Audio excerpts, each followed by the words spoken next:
So this video is for all those people जो कि India से नेपाल ट्रैवल प्लान कर रहे हैं या फिर अपनी बाइक राइड प्लान कर रहे हैं। तो आपको पूरा पता चलेगा कि आपका कितना खर्चा होने वाला है, क्या आपका एक्सपीरियंस होने वाला है, आपको कहां कहां विजिट करना चाहिए, stage, food, to the best place to visit, best time to visit, सब आपको इस वीडियो में पता चल जाएगा। तो वीडियो को एंड तक जरूर देखना।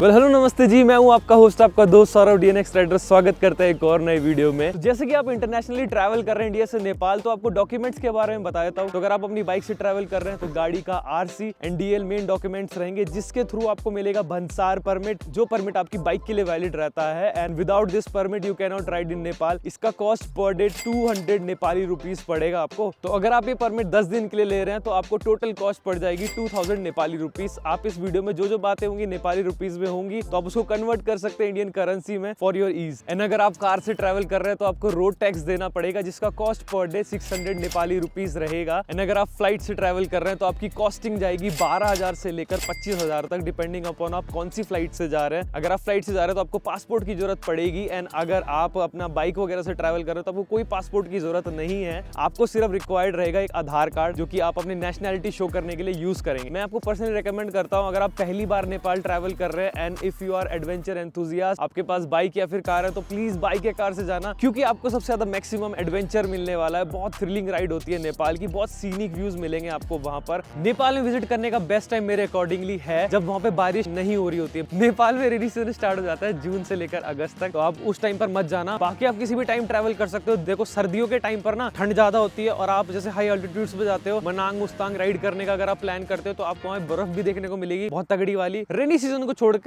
कभी भी आपका एक्सपीरियंस बहुत ही बढ़िया होने वाला है। अब बात कर लेते हैं आपका आइटिनरी कैसे होने वाला है, आपको कहां कहां विजिट करना चाहिए नेपाल में। मैं पर्सनली बहुत सारी जगह विजिट करा हूं नेपाल में, जैसे कि पोखरा, काठमांडू, मनांग मुस्तांग और बहुत सारी ऐसी जगह है जहां पर विजिट किया था। अगर आप फ्लाइट से जा रहे हैं तो आप पहुंचेंगे सीधा काठमांडू। एंड अगर आप बाइक से ट्रैवल कर रहे हैं तो आपको पहुंचना पड़ेगा अपने नियरेस्ट बॉर्डर तक, जहां से आप एंट्री करेंगे नेपाल में। जैसे कि मैंने अपनी बाइक राइड देहरादून से स्टार्ट करी थी, तो मेरे सबसे नजदीक जो बॉर्डर पड़ता था वो था सुनौली बॉर्डर। एंट्री करने का रूल सिंपल है, सबसे पहले आपको लेना है भंसार अगर आप बाइक से ट्रैवल कर रहे हैं। अगर आप कार से कर रहे हैं तो अपना रोड टैक्स कटाइए अपनी कार का, फिर आप कराइए अपनी करेंसी को एक्सचेंज का। अगर आप इंडिया के 100 रुपए लेकर जाएंगे तो आपको नेपाल के मिलेंगे 160 रुपए, जो कि होता है 1 = 1.6 ऑफ नेपाल। ठीक है, तो ये आपका करेंसी एक्सचेंज रेट रहने वाला है। तो अगर आप 10,000 लेके जाएंगे तो आपके 16,000 बन जाएंगे, बट खर्चे भी उस हिसाब से होने वाले। ऐसा नहीं कि आप वहां पे जाके बहुत रईस हो गए। एंड देन आप लीजिए वहां का सिम, कि इंडिया का सिम वहां पर नहीं चलेगा, नेपाली सिम आपको रिक्वायर्ड रहेगा। एंड सिम का जो कॉस्टिंग रहेगा वो रहेगा 450 रुपीज टोटल। आपको 7 दिन तक का रिचार्ज भी मिल जाएगा, उसमें आपको सिम भी मिल जाएगा और आप उससे इंडिया में कॉल कर सकते हैं। इंडिया में कॉल करने के, डायरेक्ट कॉल करने के चार्जेस ज्यादा है, तो वहां पर मेजोरिटी ऑफ द टाइम जब आप रहेंगे तो आप व्हाट्सएप ऑडियो कॉल का यूज कर रहे होंगे। अब जब आप नेपाल एंटर कर जाते हैं तो आपको एक चीज का ध्यान रखना है कि वहां के रूल्स एंड रेगुलेशंस अलग हैं। तो भाई थोड़ा सोच समझ कर बाइक चलाना, किसी ट्रबल में मत फंसना। ठीक है, रेयर व्यू मिरर होना जरूरी है, उसका भी काफी मोटा चालान होता है। हेलमेट जरूर पहनना। जब आप बॉर्डर से एंटर कर जाएंगे तो फिर आप जाएंगे पोखरा की ओर, जो कि बहुत ही सीनिक व्यूज से भरा हुआ है। वहां पे बहुत ही खूबसूरत लेक बनी है, जो कि होता है 200 किलोमीटर का ride. So let's talk about the adventure activities you can do in Nepal. ठीक है, आप एक ऐसी खूबसूरत बाइक जो भी गई, जैसे एक्सपल्स गई है, आप वहां पर रेंट करके आप मनांग या मुस्तांग तक राइड कर सकते हैं, जो कि एक बहुत ही एडवेंचर भरी राइड होने वाली है। और अगर आप मौत को सामने से एक्सपीरियंस करना चाहते हैं तो आप बंजी जंपिंग का एक्सपीरियंस ले सकते हैं। और उससे भी ज्यादा थ्रिलिंग एक चीज है जो कि है पैराग्लाइडिंग। प्राइसिंग बता देता हूँ कि अगर आप पैराग्लाइडिंग कर रहे हैं तो आपको 4500 रुपीज पे करने पड़ेंगे, जिसमें कि आपको आपके होटल से पिकअप की सर्विस मिलेगी, आपको ड्रॉप भी आपके होटल पे करेंगे। आप जिस भी होटल में रुकेंगे आप उनसे कॉन्टैक्ट कर सकते हैं, या फिर आप किसी भी एक स्टोर तक जा सकते हैं जो एडवेंचर एक्टिविटीज वगैरह कराते हैं। अगर आप बंजी जंपिंग करना चाहते हैं तो मैं आपको रेकमेंड करता हूँ हाई ग्राउंड्स एडवेंचर, जहां पर मैंने खुद बंजी जंपिंग करी थी। मेरा एक्सपीरियंस बहुत अच्छा था। आपको 6000 रुपीज नेपाली में आप वहां पर बंजी जंपिंग कर पाएंगे, मौत को बहुत ही नजदीक से देख पाएंगे। And it's a very crazy experience. अगर आपके अंदर दम है तो भाई ये दोनों की दोनों एडवेंचर एक्टिविटीज जरूर करना।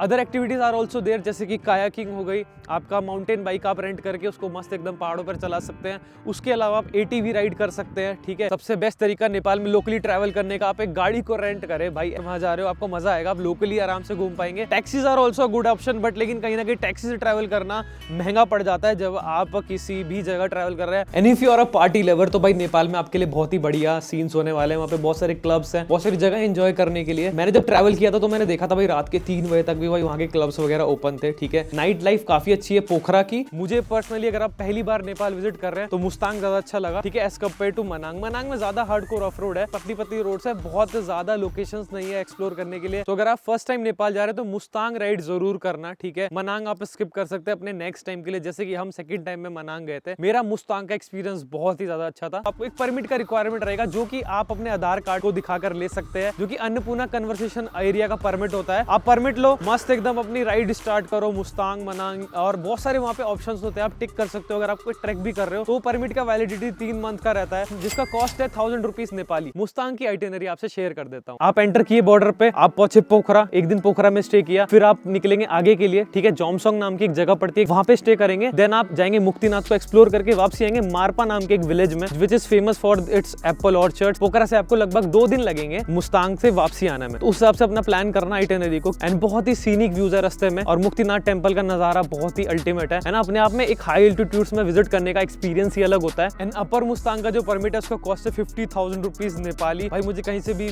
बिल्कुल वैलिड नहीं लगता कि आप 50,000 रुपीज दे रहे हो क्या सिर्फ एक कागज के टुकड़े के लिए कि आप चाइना बॉर्डर तक जा रहे हैं। ठीक है, एंड अब आपको बताता हूँ मनांग की आइटिनरी। सो देखिए, ऐसा जरूरी नहीं है कि आप अपनी ट्रिप पोखरा से स्टार्ट करें, आप काठमांडू से भी सीधा मनांग के लिए जा सकते हैं। जो मनांग का जो रास्ता कटता है वो कटता है जब आप पोखरा और काठमांडू के बीच से एक रास्ता कटता है, थिमराबास नाम की जगह पड़ती है। ठीक है, वहां से आप निकलते हैं बेशी शहर के लिए, बेशी शहर नाम की जगह से आप फिर सीधा पहुंचते हैं मनांग नाम के विलेज। जो लास्ट पॉइंट है मनांग का वो पड़ता है खांगसर विलेज। खांगसर से ही आप तिलिचो लेक का ट्रैक को कर सकते हैं, और वहीं से आप अपना वापसी का जर्नी स्टार्ट करेंगे। अपना भाई ठंड के लिए पूरा प्रिपेयर होकर जाना, भाई अपना फिट होकर जाना फिजिकली। ठीक है, ऐसा नहीं कि भाई आपकी तबियत वगैरह खराब है और आप वहां पहुंच गए। रास्ते में बहुत सारे गांव पड़ते हैं, मनांग मुस्तांग दोनों जगह पे आपको बहुत सारे स्टे के ऑप्शन मिलेंगे। ऐसा नहीं है कि भाई आपको स्टे के ऑप्शन नहीं मिल रहा है, आप कहीं फंस जाएंगे। देखो, फंसने वाला सीन नहीं होने वाला। लोकल्स लोग भी काफी हेल्पफुल होते हैं, अगर आपको कोई इशू होता है तो आपकी हेल्प करने के लिए तैयार रहते हैं। हाँ, मैकेनिक्स वगैरह कम मिलते हैं, तो अगर कभी भी ऐसी बाइक राइड का प्लान कर रहे हैं तो भाई अपनी बाइक को वेल मेंटेन करके चलिएगा। दोनों ही जगह की राइड करने में आपको 7 से 10 दिन का टाइम लगने वाला है, इससे ज्यादा टाइम आपको नहीं लगेगा। तो जब भी आप जा रहे हैं तो भाई भंसार एक्स्ट्रा डे का जरूर लेना। अगर आप 7 दिन घूम रहे हैं तो 10 दिन का लेना। अगर आप 5 दिन नेपाल में रुकने वाले तो 7 दिन का लेना। क्या होता है ना, 1-2 दिन ऊपर नीचे लग जाते हैं और भंसार ना होने पर आप बहुत सारे ट्रबल में फंस सकते हैं। अब आपको बता देता हूँ कि खर्चा कितना होने वाला है आपका नेपाल में। अगर हम बात करें फूड की तो आपको ऑलमोस्ट 500 नेपाली रुपीस मैक्सिमम से मैक्सिमम आपको एक थाली पड़ने वाली है, थकाली जो वहाँ पे मिलती है, जो फेमस है नेपाल की। जब भी नेपाल जाओगे वो जरूर ट्राई करना। ठीक है, एंड मिनिमम से मिनिमम 250 रुपीस में थकाली स्टार्ट हो जाती है। रही बात अगर आप किसी भी कैफे रेस्टोरेंट्स वगैरह में भी अगर आप खाएंगे, अपना ब्रेकफास्ट लंच डिनर जो भी करेंगे, उसका cost max to max 500 rupees per person पड़ने वाला है। एंड अगर हम बात करें स्टे की तो मैक्सिमम से मैक्सिमम 1200 रुपीस तक आपका खर्चा जाने वाला है पर डे। यार देखो, हर किसी का ट्रैवल करने का तरीका अलग होता है। कई सारी जगह भाई बहुत महंगे स्टेज लेते हैं, कई सारे लोग अपना बजट में ट्रैवल करते हैं, और मिनिमम से मिनिमम आपको 800 रुपए तक का भी स्टे मिल सकता है। डॉर्म्स, डॉर्मेटरी सबका ऑप्शन अवेलेबल है। जैसे जैसे आप हाई ऑल्टीट्यूड की तरफ बढ़ते हैं तो ना स्टे थोड़ा सस्ता हो जाता है एंड फूड थोड़ा महंगा हो जाता है। तो कहीं ना कहीं बैलेंस रहता है आपका खर्चा दोनों के बीच में। पर डे मैक्सिमम से मैक्सिमम 2200 नेपाली रुपीस में आपका काम हो जाएगा। तो अब बात कर लेते हैं फ्यूल के बारे में। तो नेपाल में जो फ्यूल का कॉस्ट है 160 नेपाली रुपीस है, which is equals to 100 rupees of Indian currency. तो पर डे आपका जब भी बाइक चलाओगे, भाई मैं एवरेज मान के चलता हूँ, आपका पर डे 1600 नेपाली रुपीस तक का खर्चा होगा, जो कि होता है 1000 रुपए इंडियन करेंसी। जब मैं पहली बार नेपाल ट्रैवल किया था मुझे कोई आइडिया नहीं था कि भाई कितना खर्चा होने वाला है। ठीक है, तो मैं एक्स्ट्रा पैसे लेकर गया था साथ में ऑब्वियसली। ठीक है, जहां कम पड़े वहां पे मैंने लोकल एटीएम से पैसे भी निकाले, जिसमें मुझे 500 रुपीस एक्स्ट्रा चार्ज लगा ट्रांजेक्शन का। 10,000 नेपाली रुपीस निकालने में 500 रुपए एक्स्ट्रा लगते हैं नेपाली रुपीस। ठीक है, बट हाँ, अगर आप कैश कैरी कर रहे हैं, कन्वर्ट करके चल रहे हैं, तो आपको कोई इशू नहीं आएगा इस सब चीजों में। ठीक है, तो मेरा पहली बार का जो खर्चा था वो था 40,000 रुपीस नेपाली। जैसे पहले मैं जिक्सर पे गया था तो मेरा फ्यूल का कम लगा था। ठीक है, टू बी ऑनेस्ट ये लगा लो कि मैंने सुविनर भी लिए थे लास्ट टाइम, इस साल भी लिए थे। ठीक है, तो सुविनर में भी आपका खर्चा होगा। लास्ट टाइम मैंने एडवेंचर एक्टिविटी खरीदी तो ज्यादा खर्चा हुआ था, बट अब जैसे मैं एडवेंचर पे गया तो वो खर्चा मेरा मैनेज हो गया। किससे? फ्यूल के कॉस्ट से। तो मुझे इस साल भी लगभग 40,000 तक खर्चा आया नेपाल को ट्रैवल करने में। लोग बहुत अच्छे हैं, बहुत अच्छा आपका एक्सपीरियंस रहने वाला है। मैं पर्सनली बोलूँ ना, बहुत सपोर्टिव है वहाँ के लोग, बहुत अच्छे तरीके से आपको ट्रीट करेंगे, सब कुछ बहुत बढ़िया होने वाला है। तो अगर आप नेपाल जाने का प्लान कर रहे हो तो भाई निकल जाओ यार, इतना मत सोचो कि यार क्या होगा, कैसे होगा, दूसरी कंट्री कैसे लोग होने वाले, सब बहुत ही बढ़िया होगा। ट्रस्ट मी, आपकी लाइफ का one of the best travel experience होने वाला है। आई होप सो मैंने आपके सभी सवालों का जवाब दे दिया होगा। अगर आपका कोई भी डाउट हो आप मेरे को कमेंट करके पूछ सकते हैं। अगर आप बोलेंगे